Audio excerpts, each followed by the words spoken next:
सभी विद्यार्थियों का स्वागत है। Welcome all the students.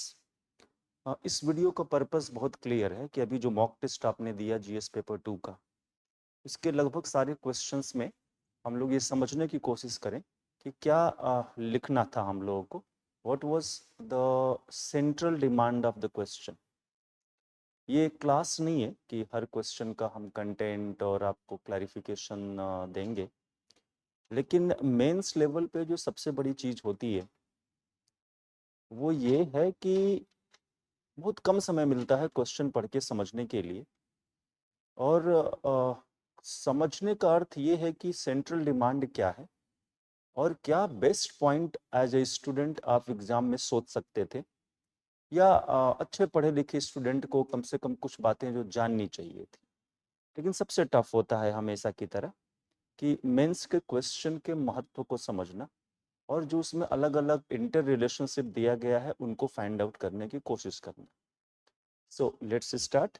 GS paper 2 polity governance और आईआर के टोटल जो 20 सवाल हैं, total 20 questions we have in hand. So let's find out कि what could have been a proper way to read and understand the questions, right? Okay, so let's start with that. This is the question number 1 that we have here, right? If you can see and read very carefully, I'll read it for you.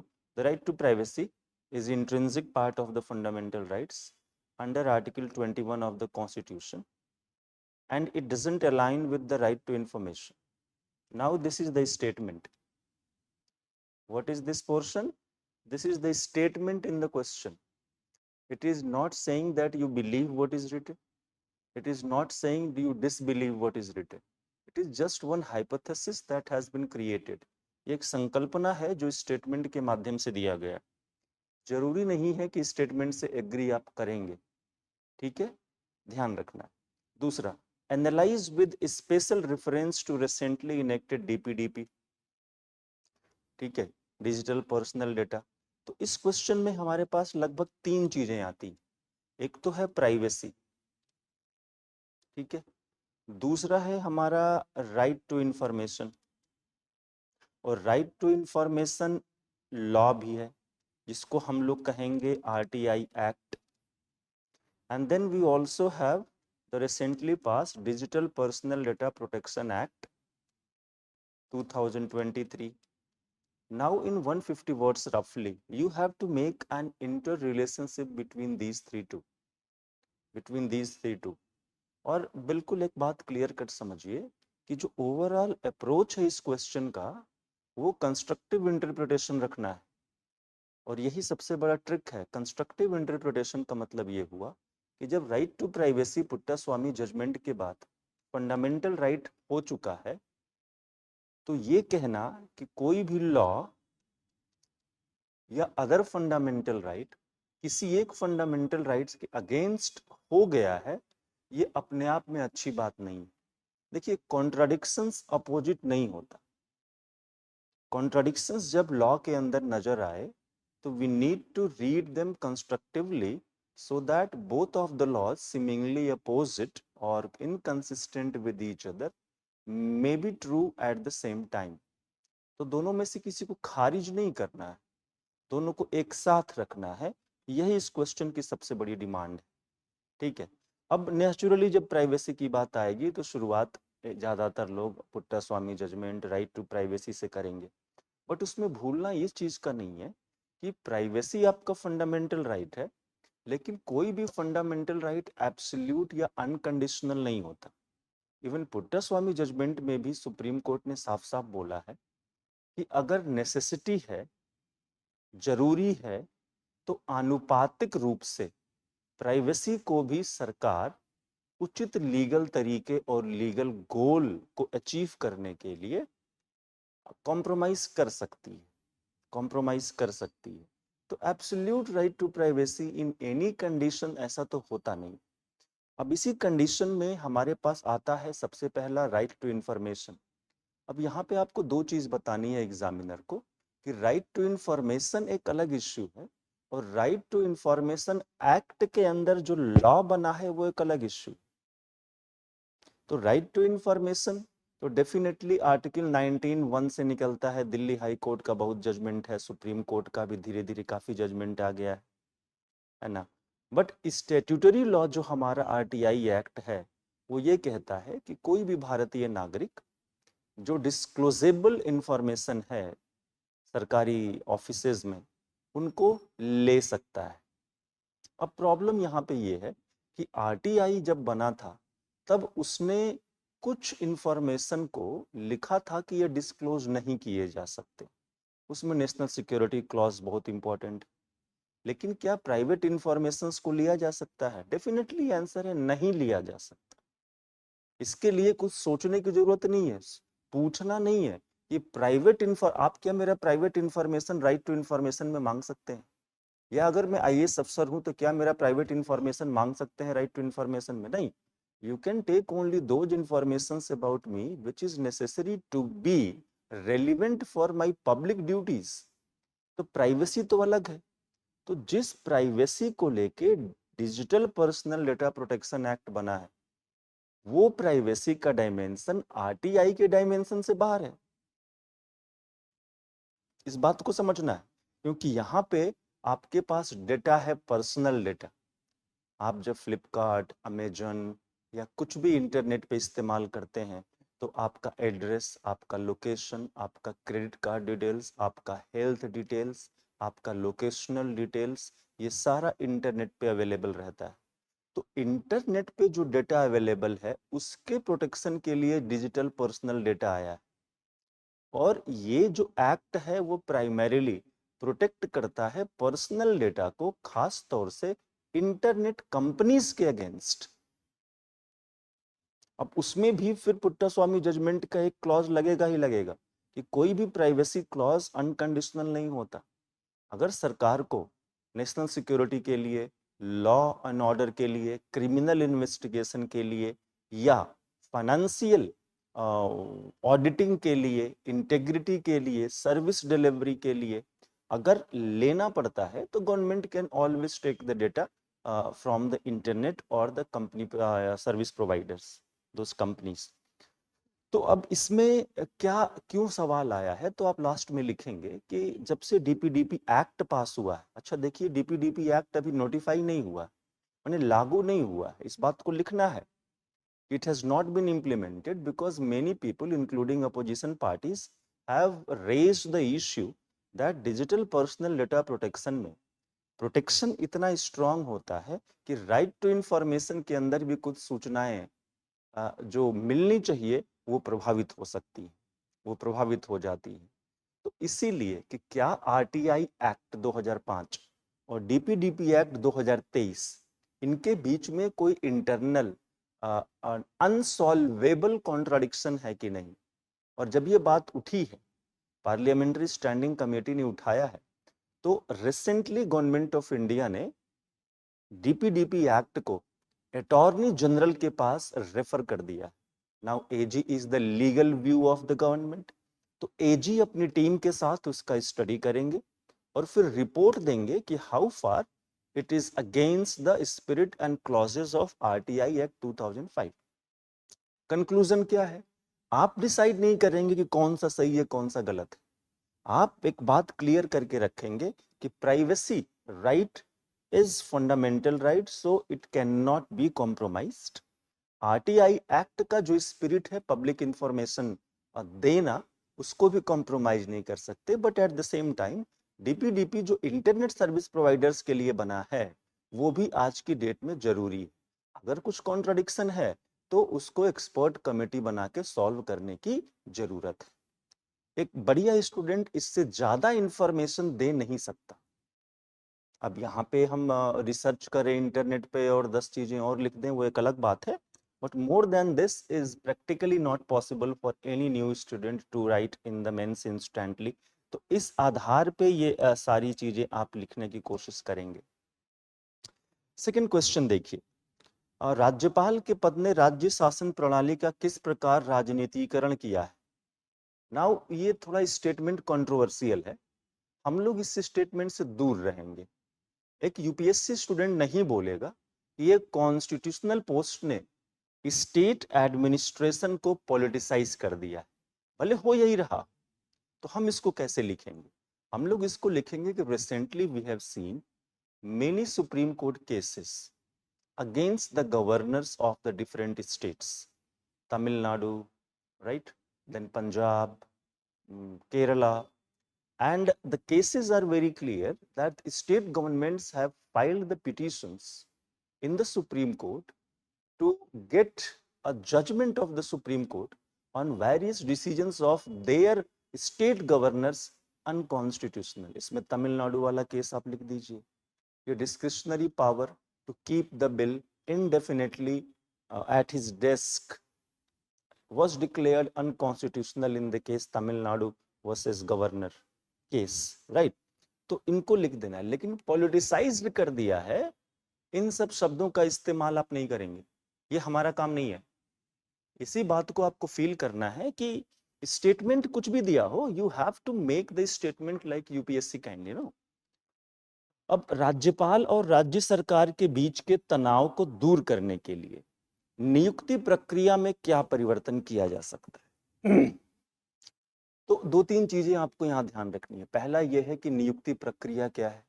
तो नियुक्ति प्रक्रिया के लिए आपको article 155 और article 156 लिखना पड़ेगा, ठीक है। और दोनों में क्या लिखा है? बहुत सिंपल, दो तीन लाइन की बातें आप लिखेंगे। पहला, the governor shall be appointed by the president of India. He should be the above 35 years of age and an Indian citizen, and he shall continue on his office during pleasure of president and for 5 years if not removed earlier. अब इसमें तीन चार चीजें problem create करती हैं कि इसमें apparently state government का कोई रोल नहीं है। तो अगर स्टेट गवर्नमेंट और गवर्नर के बीच में लड़ाई झगड़ा थोड़ा कम करना है, तो फर्स्ट जो चेंज हमेशा से ये मांग की जाती रही है कि there should be some consensus between central government and the state government on the name of governor to be appointed in the state, ठीक है। अब इसके लिए सरकारिया कमीशन का आप उल्लेख करिए। सरकारिया कमीशन ने कहा था कि सीएम से कंसल्टेशन होना चाहिए। पुंछी कमीशन का आप उल्लेख करिए। पुंछी कमीशन ने साफ साफ कहा था कि अगर सीएम एक्सेप्ट नहीं करता है तो उसको गवर्नर नहीं बनाना चाहिए। लेकिन अभी तक हम सरकारिया पे चल रहे हैं और सरकारिया के डिफरेंट रिकमेंडेशंस को हमने मान लिया है। अपॉइंटमेंट ऑफ गवर्नर की बात हो रही है क्योंकि क्वेश्चन सेकंड पोर्शन वही है। और सरकारिया के कौन कौन सा अपॉइंटमेंट ऑफ गवर्नर हमने माना है कंडीशंस को? He should be the person outside the state, he should be person of impeccable integrity and without any doubt, he should be person not active in the politics recently, right? तो ये सारी हमने बातें तो मानी है, लेकिन इससे शायद प्रॉब्लम सॉल्व नहीं हुआ। फिर आया बीपी सिंघल केस 2010, आप ये जरूर लिखेंगे क्योंकि बीपी सिंघल केस में 2010 में गवर्नर के पोस्ट को सुप्रीम कोर्ट ने स्टेबिलिटी प्रदान किया। सुप्रीम कोर्ट ने ये कहा कि no governor shall be removed during pleasure of president without any substantive reason, यानी कि प्लेजर ऑफ प्रेसिडेंट डिस्क्रिशनरी नहीं होना चाहिए, प्लेजर ऑफ प्रेसिडेंट आर्बिट्ररी नहीं होना चाहिए।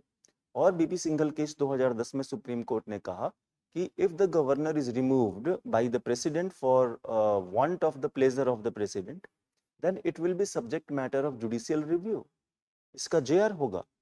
And when judicial review will be done, then court said, we will check on what grounds the governor was removed.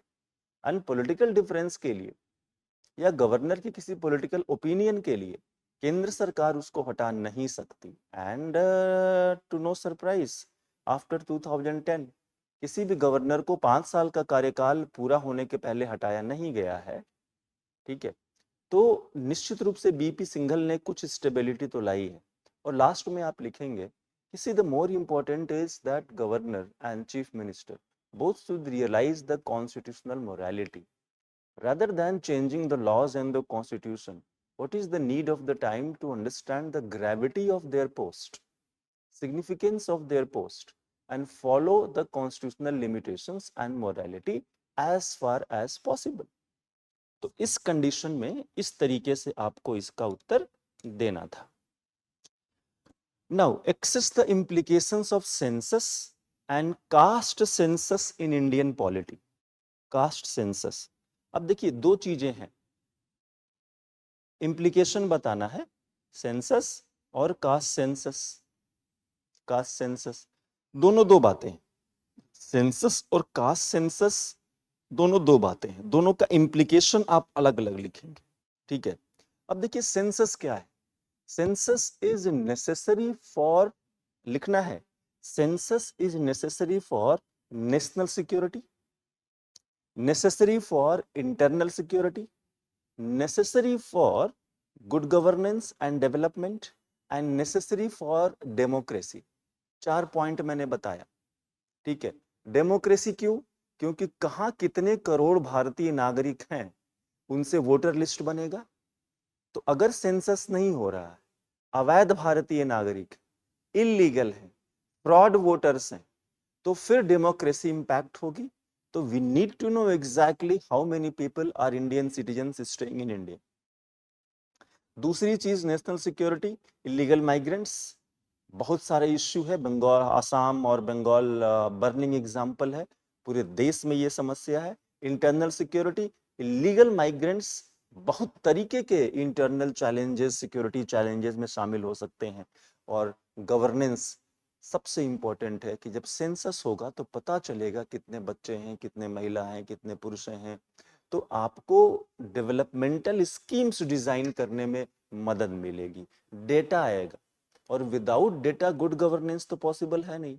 तो census तो जरूरी है, और इसीलिए आप लिखेंगे कि हमारे कॉन्स्टिट्यूशन में सेंसस 7th शेड्यूल के लिस्ट 1 में दिया है, और 82 में पॉलिटिकल सेंसस का इंपैक्ट दिया हुआ है, इंप्लीकेशन पूछा है तो बता देना है कि after each census delimitation is required to be done according to 82 of the Indian constitution. तो ये तो हमने 60-75 वर्ड में लिख दिया।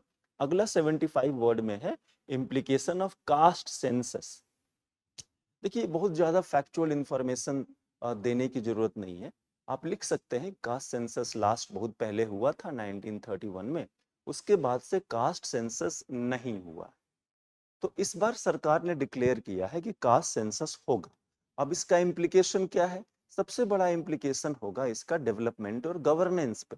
When we know the backward classes properly, we can design the schemes properly.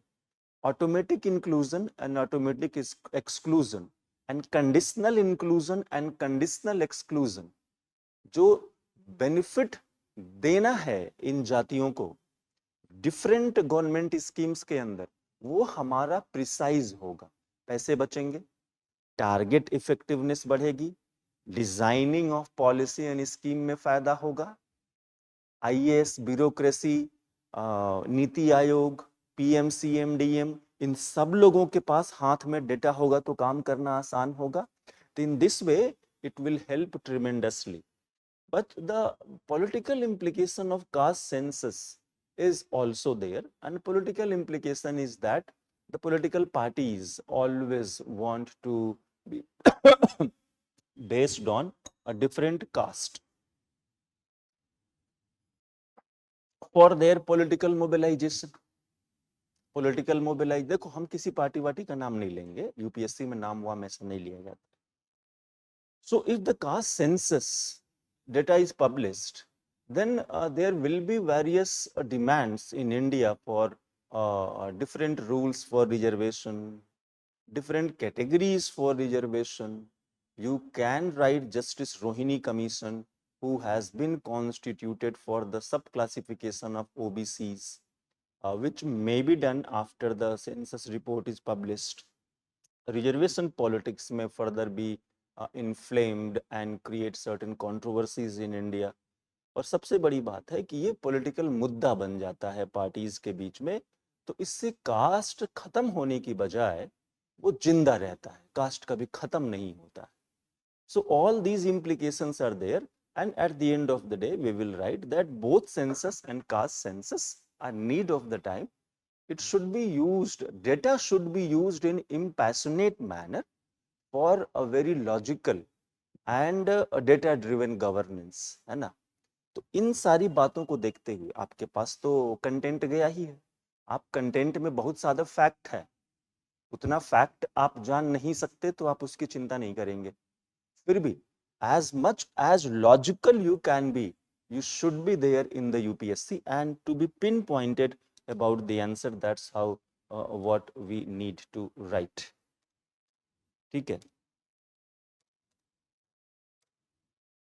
Yes.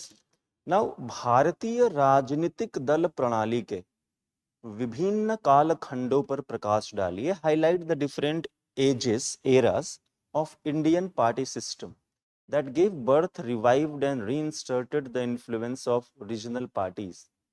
ये एक एनसीईआरटी में बहुत अच्छे से डील किया गया है 10th के 11th के 12th के. तो क्वेश्चन इज वेरी क्लियर. अब रीजनल पॉलिटिकल पार्टीज का आपको पॉलिटिकल सिग्निफिकेंस से शुरू करना है. अब उसके पीछे का जो 2-3 लॉजिक है वो एकदम से आपको फर्स्ट पैराग्राफ में you have to write. India is a diverse country, different languages, different regions and different cultures, different castes. Geography is also huge, diversity is also huge, so it is very obvious that no single political party can represent the interest of all the parties and people in India. So it is very obvious due to Indian geography, history, culture that local parties will be there. People will feel more democratically connected with the regional parties than the national parties in some part of India, and this is the health of Indian democracy. So regional political parties represent not only the federal structure, they represent not only the diversity, they represent not only the decentralization, they also represent the strengthening of democracy to the last mile connectivity with the person. Connectivity with the person. अब तो ये हो गया कि regional political parties हैं ही, होना ही है, ये अच्छी बात है, इसमें कोई परेशानी नहीं है. नाउ तो कैसे डेवलप हुआ? तो नेहरूवियन एरा में कांग्रेस का सिंगल पार्टी डोमिनेंट सिस्टम था, जैसे रजनी कोठारी कहते हैं, तो वो बिल्कुल अलग था, वो बिल्कुल अलग था, तो वो चला गया. अब उसके बाद रीजनल पॉलिटिकल पार्टीज का गेम आता है. सबसे पहले कम्युनिस्ट पार्टी आती है और कम्युनिस्ट पार्टी बंगाल जीतती है, केरला जीतती है, और उसके बाद से रीजनल पॉलिटिकल पार्टीज का दौर शुरू होता है. लेकिन जो golden era of regional political parties होता है वो है caste based regional political parties that emerged in many states of India, like Dravidian parties in South India, like Samajwadi parties of different hues and names, and regional parties in North India. Certain states like Kashmir always had identity issues, so they had regional party from day one. Language and culture identity based political party like Shiv Sena, Assam Gan Parishad, all these parties emerged in 17 and 80s, right? So this was the era that changed the power structure at the provincial level. Central level पे नहीं बदला. आप लिखेंगे कि जब regional political parties की 70s 80s में शुरुआत होती है तो स्टेट का पावर स्ट्रक्चर में चेंज होता है, कांग्रेस हटती है और रीजनल पॉलिटिकल पार्टीज आती हैं, बट सेंटर में नहीं आता. And then comes the golden period of regional political party in 1990s. Golden period emergence में नहीं, गोल्डन पीरियड पावर पॉलिटिक्स में. So 1990s is called the era of coalition politics in India, गठबंधन की राजनीति. और योगेंद्र यादव जैसे या ऐसे जो एक्सपर्ट हैं वो कहते हैं कि जो कोलिशन की राजनीति है वो भारत में डेमोक्रेटिक रिवॉल्यूशन का प्रतीक है, क्योंकि ये डिसेंट्रलाइजेशन, डिफरेंट कास्ट का ऊपर आना, पॉलिटिकल स्ट्रक्चर बदलना, पॉलिटिकल मैनर्स एंड मोरालिटी बदलना, लैंग्वेज बदलना पॉलिटिक्स का, सब कुछ इन लोगों ने 1990s में किया. अब वो golden era of coalition politics अब स्टेबल हो गया. तब फिर शुरू हुआ स्टेबल कोलिशन का जमाना. स्टेबल कोलिशन क्या होता है कि दोनों नेशनल पार्टी जो बड़ी वाली हैं, कांग्रेस, बीजेपी, उन लोगों ने यूपीए और एनडीए बना लिया, क्योंकि ये लोग समझ गए कि शायद अकेले पूरे देश में चुनाव जीतना लोकसभा का संभव ना हो.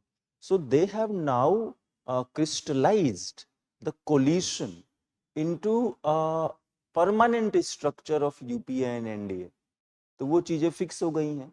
अगर इस ट्रेंड को देखें तो बिल्कुल इसी ट्रेंड से इंग्लैंड और अमेरिका में टू पार्टी सिस्टम का डेवलपमेंट हुआ था. इंडिया में अभी ऐसा कुछ नहीं हो रहा है, क्योंकि रीजनल पार्टीज कई स्टेट्स में काफी डोमिनेंट हैं, लेकिन यूपीए और एनडीए अब एक परमानेंट फीचर हो गया है. पॉलिटिकल पार्टीज भी दोनों ग्रुप की लगभग परमानेंट हो चुकी हैं, ठीक है. और इसी तरीके से अब एक नया सिस्टम रीजनल पॉलिटिक्स का और रीजनल पार्टीज का इंडिया में चल रहा है. चौथा अगला फेज जो आप लिखेंगे वो है rise of mister Modi, BJP. तो मोदी के पीएम बनने के बाद 2014 के बाद से बोला जाता है ऐसा कि the regional political parties are in crisis again, because regional political parties have lost their relevance in the national politics. Regional politics तो चलो तमिलनाडु में, बंगाल में, कश्मीर में है, लेकिन नेशनल पॉलिटिक्स में उनका रोल काफी पहले 10 साल में कम हो गया. इस बार फिर से टीडीपी और जेडीयू जो रीजनल पार्टीज हैं, they have been part of the things again, central political structure again. और ये प्रूफ करता है, आप लिखोगे कि regional political parties in India are here to stay because of diversity, huge population, their relevance will never be outdated. ठीक है, लेकिन डेफिनेटली इनके नेचर, एक्सटेंट और पावर पार्टिसिपेशन का जो फेजेस है वो बदलता रहता है.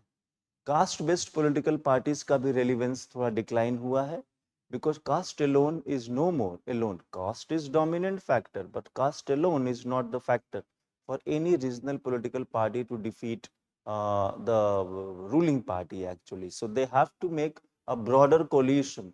So regional political parties have also changed a lot, and they are also trying to make a wider coalition of castes and people, but at the same time they want to continue with their core areas of the caste and linguistic politics. तो इनके प्रभाव और इन सारी बातों को example देके आप ऐसे लिख सकते हैं, ठीक है. अब देखिए ये क्वेश्चन थोड़ा सा ट्रिकी है. Question is the recent political crisis in Manipur has led to the imposition of president rule, a rare phenomena after SR Bommai judgment. Now ये स्टेटमेंट है, ठीक है. अब आप एग्री करो नहीं करो ये आपका देखना है. ऐसा नहीं है कि the statement is given in UPSC question तो अरे बिल्कुल सही लिखा है. No, this nonsense, don't do this. In this context of given statement, explain how SR Bommai judgment reduced the instances of precedent rule and centralization of power. 250 word का question है. तो आप मणिपुर क्राइसिस डील मत करने लगना. Manipur crisis यहाँ issue नहीं है, यहाँ पे इश्यू है president rule. Now you can write कि the governor of the Manipur, due to the political crisis and inability of political parties to form the government and the violence which was going on there, the central government accepted the report of governor and imposed the president rule under article 356 of the Indian constitution. अब चूंकि SR Bommai पूछ रहा है, तो SR Bommai जब पूछ रहा है, then you have to change the direction of your paragraph from here. Now in the second paragraph you will write that the power of governor to report to the president that the state government is not running in accordance with constitution is a very wide power given to the governor, a very wide power. And if the president is satisfied that governor's report is true, which is again very wide power on the part of president, there is no mentioning in the constitution that on what basis governor will conclude that state government is not running in accordance with constitution. और ये भी संविधान में नहीं दिया है कि राष्ट्रपति कौन सी प्रक्रिया को फॉलो करेगा जिससे उसका सेटिस्फैक्शन लॉजिकल हो, ऑब्जेक्टिव हो, कॉन्स्टिट्यूशनल हो, ये सिद्ध हो जाएगा.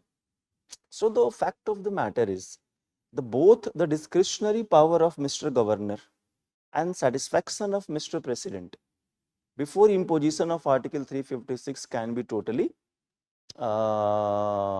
personal or arbitrary or without application of proper mind or on flimsy ground or superficial.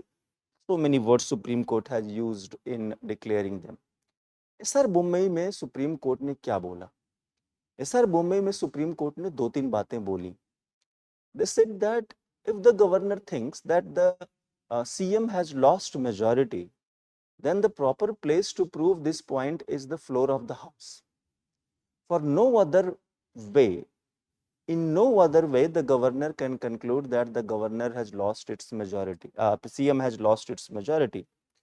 तो गवर्नर के पावर पे रोक लगाया, बोला आपको लगता है कि कुछ गलत हो रहा है, एमएलएस की खरीद फरोख्त हो रही है या सरकार has lost majority in the state, तो you have to ensure that it is proved in the floor of the house.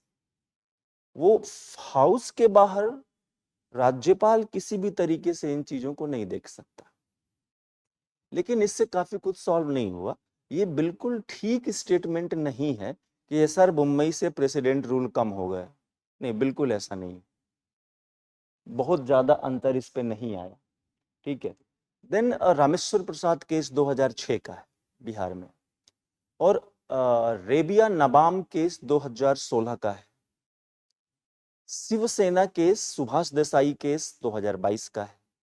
ये तीनों सुप्रीम कोर्ट के जजमेंट हैं प्रेसिडेंट के रूल के ऊपर और गवर्नर के पावर के ऊपर. Now the crux of the matter after Rebia Nabam and Subhash Desai case is very clear. Supreme Court has said that judicial review in the judgment of governor, decision of the president is possible.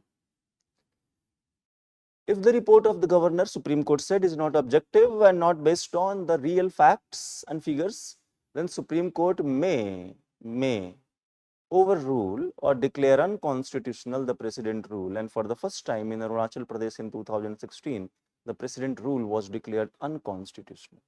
But ऐसा नहीं है कि उसके बाद नहीं हुआ है. मध्य प्रदेश, कर्नाटक, मुंबई, कश्मीर, मणिपुर, इन सभी राज्यों में किसी न किसी कारण से राष्ट्रपति शासन लग चुका है पिछले 5 वर्षों में.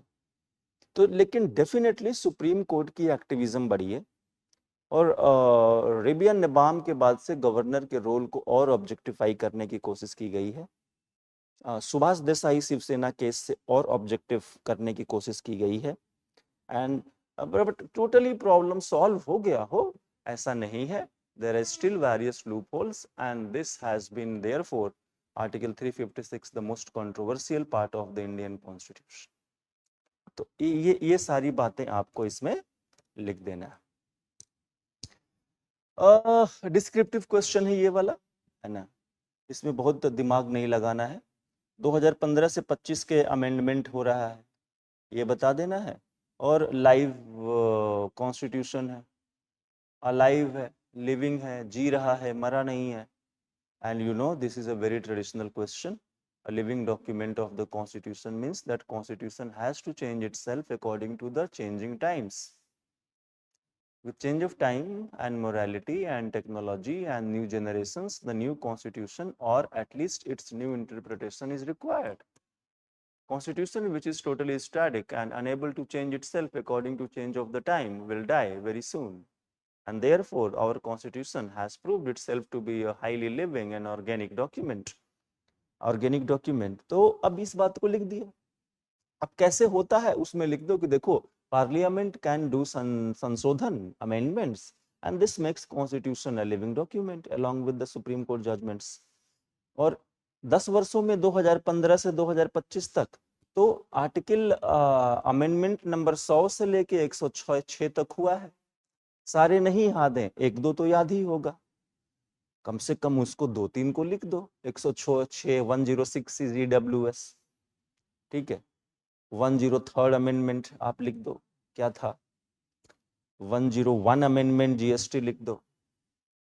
तो ऐसे जो 2-3 बड़े बड़े अमेंडमेंट हैं, 106 है ये, 103rd है विमेन वाला 33% reservation, I am amending my self, ठीक है। तो ये जो अमेंडमेंट आए हैं, women reservation, EWS, border agreement with Bangladesh, GST council and national OBC commission 102, 104, 105 में, इस तरीके से। तो इन सारी चीजों को लिख देना है, बता देना है 2-2 लाइन में कि क्या इसका सिग्निफिकेंस होता है और संविधान कैसे बदलता है। क्वेश्चन इज डिस्क्रिप्टिव, इसमें से 3-4 लिख देंगे तो अपने आप 250 वर्ड हो जाएगा, इसमें कहीं कोई दिक्कत नहीं है। और कॉन्स्टिट्यूशन इज लिविंग, इसमें कहीं कोई प्रॉब्लम नहीं। इंडिया और US में फ्रीडम ऑफ स्पीच का अंतर बताइए। पता नहीं एग्जाम के पहले आपको कितना पता होगा ये सब या नहीं पता होगा, डाउट है। तो कुछ तो इसमें लिखना था। अब जो आपको PDF दिया गया है उसमें तो सब कुछ डिटेल में दे दिया गया है, लेकिन 2 बातें जो मेन है, जो स्टूडेंट को आर्टिकल 19 पढ़ते समय ही बताया जाता है। क्या बताया जाता है? कि हमारा freedom of speech and expression constitution का पार्ट ओरिजिनली लिखा गया है आर्टिकल 19 में। अमेरिका में जो ओरिजिनल कॉन्स्टिट्यूशन बना उसमें नहीं था, वो उसके बाद बिल ऑफ राइट्स करके अमेंड किया गया, उससे आया, अमेंड किया गया। दूसरा जो मेन डिफरेंस है वो ये है कि अमेरिका वाले में freedom of speech and expression maximalist libertarian approach है JS मिल का freedom of speech and expression पे। इसका मतलब है कि as far as possible we should not stop anyone from speaking, we should not censor press from publishing। और इस चीज को अमेरिकन कॉन्स्टिट्यूशन एक ज्यादा लिबरल पॉइंट ऑफ व्यू से फॉलो करता है। इंडिया में ऐसा नहीं है। From the day one we had inbuilt article 19(2) which is the reasonable restriction on the freedom of speech and expression, जिसमें फर्स्ट अमेंडमेंट से इंक्रीज भी किया गया है। और जुडिशियल जजमेंट्स जो हैं, डिसीजन सुप्रीम कोर्ट के लगातार हैं, वो भी इस रमेश थापर केस हो गया, है ना, इंडियन एक्सप्रेस केस 1985 का हो गया, ठीक है। Many such judgments are there which you can write. तो सुप्रीम कोर्ट ही डिसाइड करता है रीजनेबल रेस्ट्रिक्शन क्या है।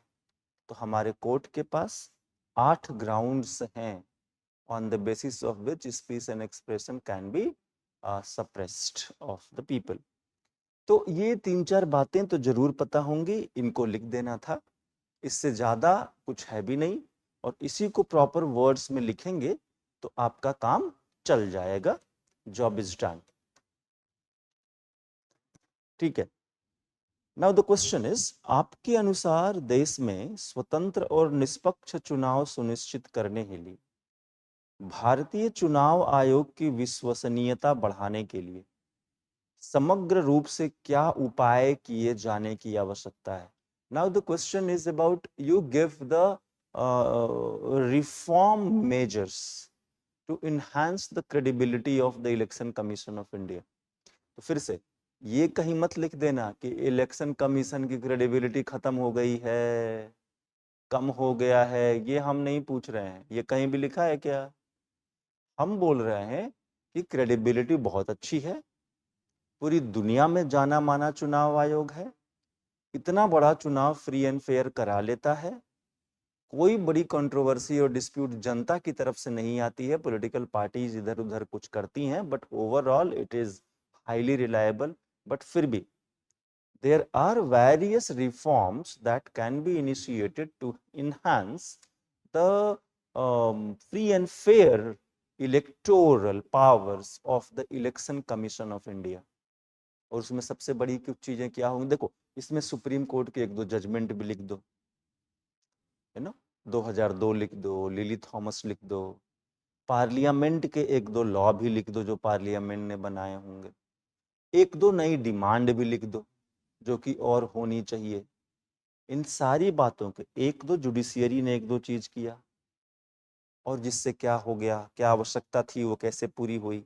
लॉ कमीशन का अगर रिपोर्ट पता है आपको इलेक्शन कमीशन पे, वो लिख दो। रिसेंट सुप्रीम कोर्ट का कॉलेजियम वाला जजमेंट है, वो लिख दो। अब ना फ्यूचरिस्टिक क्या करें? फ्यूचरिस्टिक में दो तीन बातें सबसे इंपॉर्टेंट है। इतने अमेंडमेंट और चेंजेस इलेक्शन कमीशन में होने के बाद भी दो जगह हमारे पास सिस्टेमिक दिक्कत है। सिस्टेमिक दिक्कत क्या है? आर्टिकल 324 और आर्टिकल 329 आपस में बहुत फेवरेबल एक दूसरे के नहीं होते। 324 says free and fair election and 329 says that power of election commission will be subject to law of parliament. अब लॉ पार्लियामेंट ने बना दिया रिप्रेजेंटेशन ऑफ पीपल एक्ट, और उस एक्ट के अंदर इलेक्शन कमीशन को सफिशिएंट पावर नहीं दिया है। Example, Section 29A of Representation of People Act allows the registration power of the political parties by Election Commission on prescribed affidavit. लेकिन election commission को पॉलिटिकल पार्टीज को D recognise या unregistered करने का कोई पावर नहीं है। ये बहुत बड़ा लैक्यूना है। Model code of conduct is more or less moral. Election Commission lacks the teeth to control the leaders specifically during electoral campaigns. ठीक है, तो ये कुछ कुछ बड़ी प्रॉब्लम्स हैं और इसको सुधार करने की जरूरत है। But we need to understand reforms has to be according to the situation and the need of the massive electoral process in India. इसको सडनली कुछ ऐसा चेंज नहीं कर सकते जिससे कि कुछ बड़ा परिवर्तन आ जाए, क्योंकि how much people should know about the election, vote कितना हुआ, ईवीएम काम किया, वीवीपैट मिलाओ, बिल्कुल people should have right to know everything, लेकिन we should not allow the right of people to know about the electoral process which will hamper the integrity of the electoral process.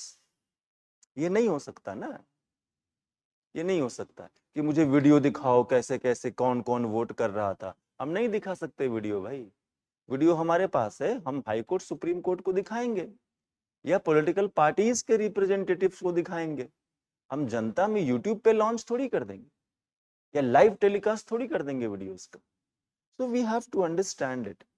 The credibility is about maturity of the democracy. तो यहाँ पे election commission को भी जरूरत है, और definitely सबको ये सोचने की जरूरत है कि इलेक्शन प्रोसेस एक प्राइवेट वोटिंग पे आधारित प्रोसेस है, एक निश्चित समय सीमा के अंदर खत्म होना चाहिए, रिजल्ट टाइम पे आ जाना चाहिए, सरकार टाइम पे बन जानी चाहिए जैसे भी बनती है, और हम इसको डिले कराने वाला कोई भी रिफॉर्म लागू नहीं कर सकते। नो, तो आप इसमें बहुत कुछ जानते होंगे, बिकॉज इलेक्टोरल रिफॉर्म्स तो आप पढ़ के जाएंगे ही मेंस में, इसमें कोई डाउट नहीं है।